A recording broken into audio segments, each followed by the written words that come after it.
lawyer. Fuck your feelings. What's up, everybody? Welcome to What the fuck I'm about to say? What's up, everybody? Welcome to Fuck Your Feelings. I'm about to say welcome to Fuck Your Feelings, the greatest podcast that ever exists, man. We got a great goddamn show, man. When I saw this lineup, I said this is gonna be a great lineup, man. We got Ryan G. Hey. We got Reedo. God damn it, Reedo. Yeah, you got it, Reedo. You got it right. Reedo. Okay, I've been calling him Reedo ever since I've known him, and I was like, he ain't never correct you. He never correct man. That's hilarious. Yeah, Reedo Brown. What's going on, everybody? And we got Gary O'Neal, man. What up? What up? Yeah, Gary was the one that just checked. He was like, "No, I think," because I tried to correct him. I was like, "I think it's Reedo," and he was like, "It's I think it's Reedo," and I was like, "Yeah, what the fuck you talking about?" Nah, friends, I think it's about 60-40 for Reedo and Reedo. Yeah, like I think, but like that, you're not the only person. Okay, a lot of people say Reedo, but after today, that won't happen again. Nah, it's over with. Like, cats be putting 2 E's on the end of my Run G because they know me from Facebook. Facebook, back when you couldn't put I guess just a letter, so I had to put 2 E's, and everybody like now have me on the flyer with 2 E's. Oh, I'm like, oh, you don't know me, do you? So man, this is what I'm gonna ask you about. I heard you say the good thing about Ryan G is an alias. I don't know if you heard, or if you read Kevin Hart's book. His what was the name of the book? Y'all remember the name of the book? I don't, but I know what you're talking about. Yeah. You unsupportive Negro. He had the dogs on the cover. I remember that much. He was appealing to white people. Yeah. Right. He said, "What can I do to get white people to buy this book?" Right. He was saying the importance of going by his real name because he felt like the biggest comedians that ever lived went by their real name and not by alias name. How y'all feel about this?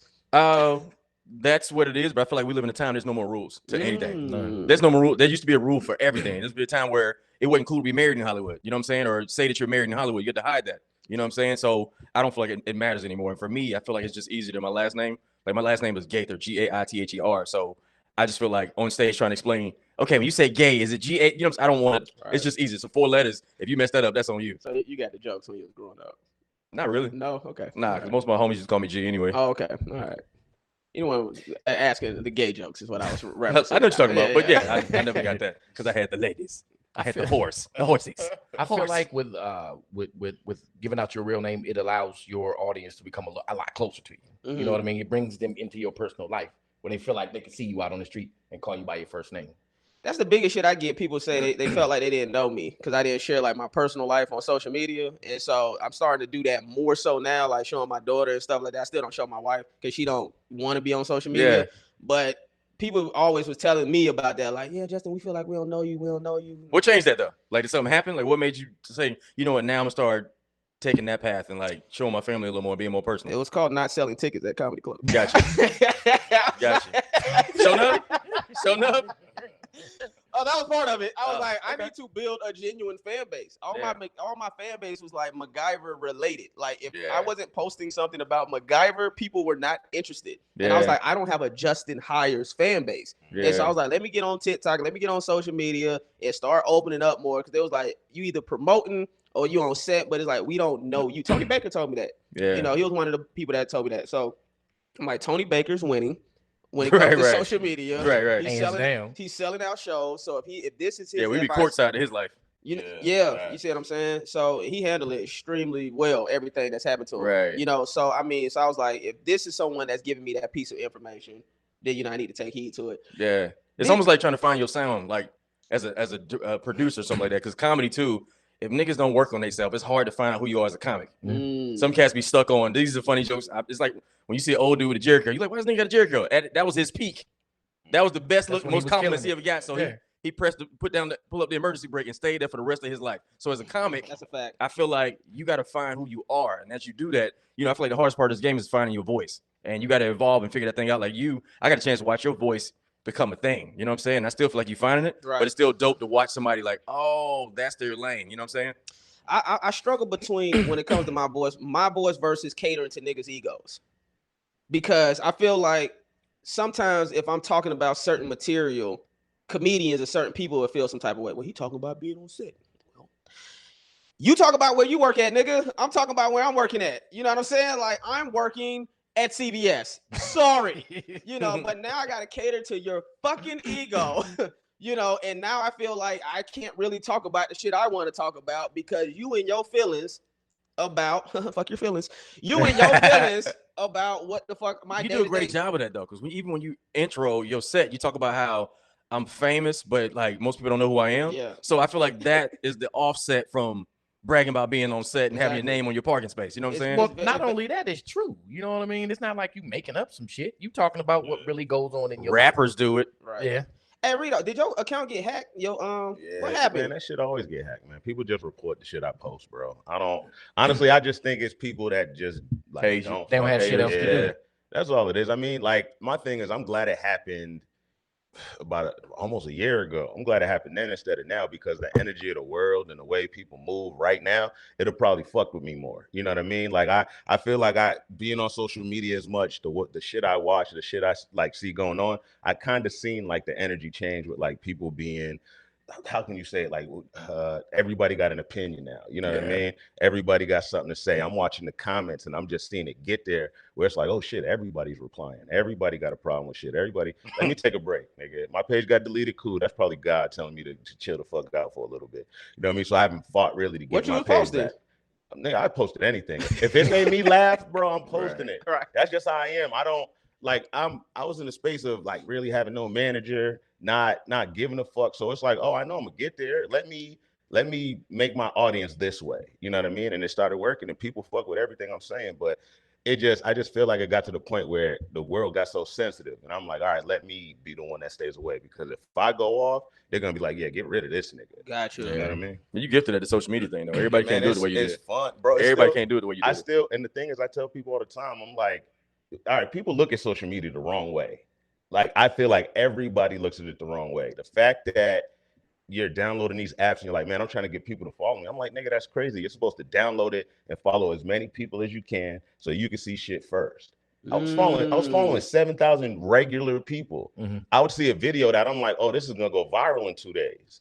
In 2 days, it's viral. Everybody sees it. I'm like, man, I had 2 days before y'all to really dissect this shit. Imagine you had 20 minutes before, nigga. Ooh, that's smart. Imagine you had 20. Let me tell you how genius that is, that perspective. I was just telling my homeboy Lee, I don't really like looking at people's stuff, but I say I have to look at people's stuff because I realized that I wasn't being in tune with the culture. Right. You see what I'm saying? Like I'm late on stuff and I'm not knowing stuff. As comedians, we got to know what the fuck is going on.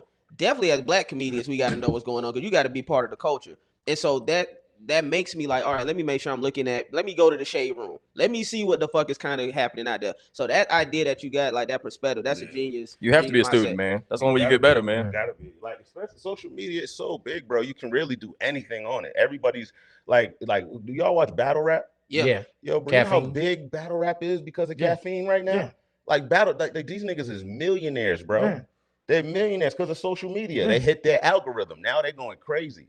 Comedy is way bigger than battle rap. And it's hard for the comics to hit the algorithm because they care too much about people seeing them. Yeah. You know what I mean? Go into that. What you mean? Shout out to Smack. Hell yeah. Shout out to Smack. So it's like everybody wants to be seen. You know what I mean? A viral video comes up and people don't even dissect it. They just take their self and put it right next to the viral video and be like, man, look, y'all, look. It's way too easy. It's way too easy. Niggas ain't even dissecting the video. Niggas ain't trying to do nothing new. It's a competition now instead of a place where you can really go and learn. Like I brag all the time. I tell people, they be like, you went to college? I be like, yeah, I went to YouTube University. There's nothing you can't learn on YouTube. Yeah. Absolutely nothing. You become a doctor if you watch YouTube the right way. Like, absolutely, nigga. Yeah. No, that's a fact. That ain't bullshit. There's somebody listening like, oh, doctor? Yes, motherfucker. Yes, nigga, a doctor. They have surgery procedures from start to beginning on YouTube. Yeah. You know what I mean? And if you paying attention the right way, nigga, you could be a freestyle doctor. Yeah. I love that. I don't want to give him too much credit. Right. What's wrong? There's something wrong with your whatchamacallit, but we're gonna take care of all that. Right. I love the statement you said about the comment section, man, because it's almost like an episode of Black Mirror where the comment section control your life. You know what I'm saying? And everybody brag about freedom of speech and opinion until you disagree with somebody else. Yeah. And I think that's kind of weak, man. Like, if you're gonna let people have their own opinion, like, let them have it, but stop getting mad at people that don't agree with what you agree with. Yeah. And so for me, I always try to figure out people why. Even people I don't understand, I always try to find people why, especially like, you know, a lot of my set is about the way females think. I want to understand they why before I critique it and say it's wrong. And, you know, and even in black culture, as much as we want to say all women do this and all men do this, at some point you got to do some type of, we got to have some type of cooperation in order to get better as a culture, period, whatever that is. Yeah. You can say all men do whatever, but you still need to partner with a man in order to whatever's in your head to make sense. Like we always doing stuff like it always makes sense until you actually find a real person in your life. Like me being married, like I thought like, oh, all women do this, and then you meet a woman specifically for you, and you like, oh, this is what it is. Mm-hmm. Well, how long you been married? 3 years. 3 years. Congratulations. Congratulations. Appreciate it, bro. Marriage, bro. Y'all ain't been married. He looked up at the ceiling. He looked up at the ceiling. The whole time you was talking about it, this nigga just rubbing his chin. He looked at the ceiling fan. Hey, marriage ain't, man. If you blessed, my marriage got good years later. My marriage did not start off good. Like it was very contentious. You know, we would debate and argue about the littlest of things, bro. It was so stupid, the shit we would argue over. And you know it's stupid because if you ask, like, what were we arguing about 3 weeks ago? I remember. You can't even remember, but you don't. She didn't remember either. And that's when you really remember. I know that you was doing a joke. I apologize. But no, because I be watching Joe Rogan shit sometimes. Gave me the light. No, fuck that. They don't remember either, nigga. It's different. Hey, look, the whole face lit up in the back of him.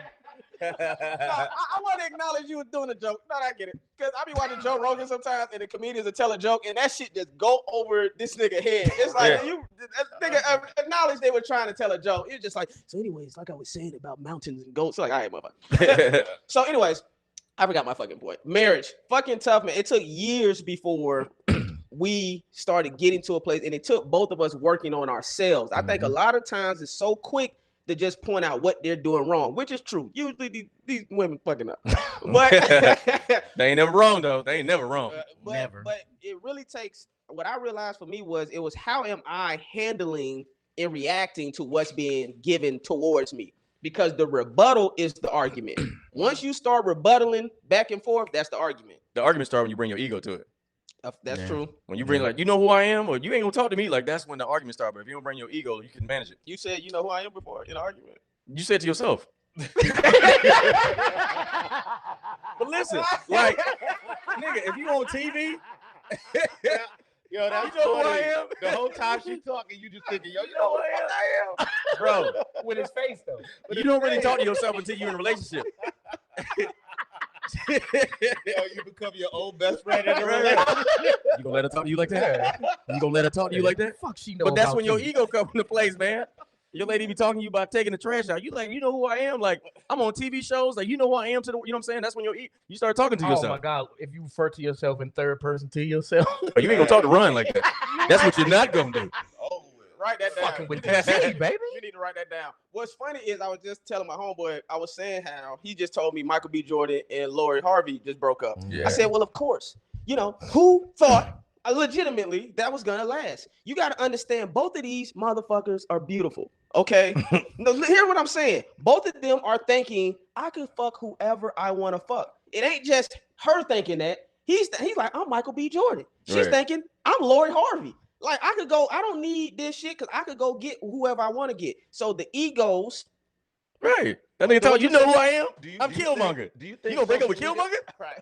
I'm Creed. Do you think social media played a role in that though? I think they're Absolutely. posting on social media, fucking Future feeling type of way. He putting out songs about the shit. Steve Harvey saying type of shit. The like roses in the room, all that, you know, all that. Like the you got to keep up with that, and that's not a real fucking relationship. No, that's like we know. Like let's be real, nigga. Like that's not the. If you only took y'all's good parts of the relationship and posted them on social media, that shit not gonna work, man. Let me tell you what I just told my homeboy Brandon yesterday. He told me, he was like, man, this he was like, yo, look at this certain person. I don't throw this nigga under the bus. He was like, look at this certain person in social media. I go to the social media, I see this chick, looks very nice. She got pictures with her husband all up on the, and I said, I don't trust that relationship. I said, I'm skeptical.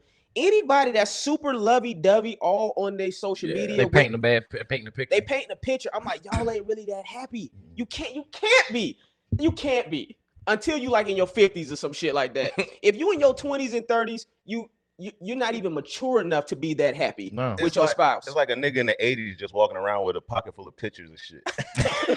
Funny. And his wallet. This is us kissing. This is us kissing.